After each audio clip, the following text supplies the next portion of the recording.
नमस्कार, एक बार फिर से मैं आप सभी के सामने उपस्थित हूँ बेहद महत्वपूर्ण टॉपिक के साथ। और चलिए बात कर लेते हैं योगी सरकार के एक बड़े फैसले की, जिसमें उन्होंने असिस्टेंट प्रोफेसर भर्ती को रद्द कर दिया। मुझे समझ में नहीं आता कि जब रद्द ही करनी होती हैं भर्तियां तो निकालती क्यों हैं। आप पहले ही रेगुलेशन ठीक कर लीजिए ना। आप पहले ही अपनी जो संस्थाएं हैं उनमें पारदर्शिता रखिए ना। पहले ही इसे रोका जा सके ऐसे आप कुछ उपाय अपनाइए ना, ताकि बाद में औरों को समस्याएं ना हो। मैं ये नहीं कह रही हूँ कि इसमें सभी लोग फॉल्टी होंगे, लेकिन जो फॉल्टी पर्सन्स हैं चलो उनके लिए तो पूरी ये रद्द हो गई, लेकिन जिन्होंने मान लीजिए कि बहुत मेहनत करके उस पद को पाया था, उसका क्या? अब उनको वापस से वही सारे प्रोड्यूसर से गुजरना पड़ेगा, उनके लिए समस्या होंगी। खैर, इसी के साथ यूपी लेखपाल का बैच भी आ चुका है, आप चाहें तो इसे ज्वाइन कर सकते हैं। पूरा मामला समझते हैं, क्या हुआ, क्यों रद्द किया गया, क्या सारी चीज़ें थी। और आप अगर कोई शिक्षक वर्ग मुझे देख रहा है तो आप भी मुझे बताइएगा कि क्या सारी चीज़ें रही इसमें। तो 7 जनवरी 2026 को उत्तर प्रदेश सरकार ने सहायक प्रोफेसर भर्ती परीक्षा को रद्द करने की घोषणा की।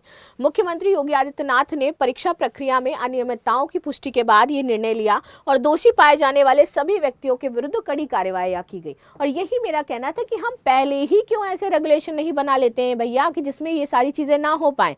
लूप होल्स हैं चीज़ों में, ऐसे तो नहीं यहाँ पर वो गलत तरीके से डॉक्यूमेंट करवा करके पैसा दे करके वो आया होगा।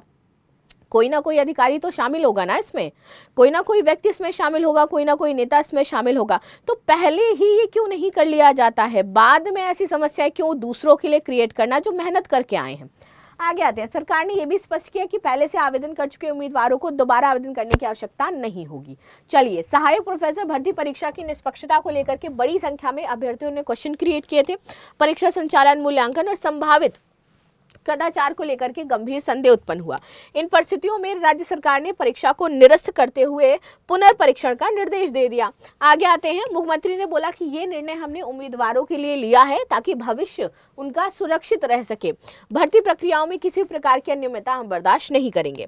मुख्यमंत्री ने स्पष्ट किया कि भर्ती और चयन प्रक्रियाएं हमेशा स्वतंत्र, निष्पक्ष और ईमानदार रहेंगी। वो देखना बनता है कि कैसे रहेंगी।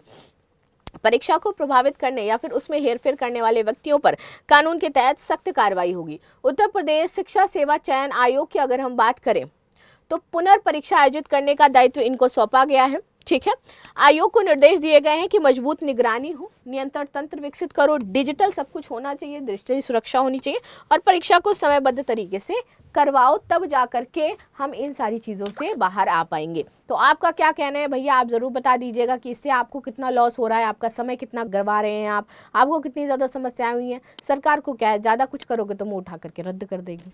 चलिए, तो मिलते हैं नेक्स्ट क्लास में and thank you so much for joining this session.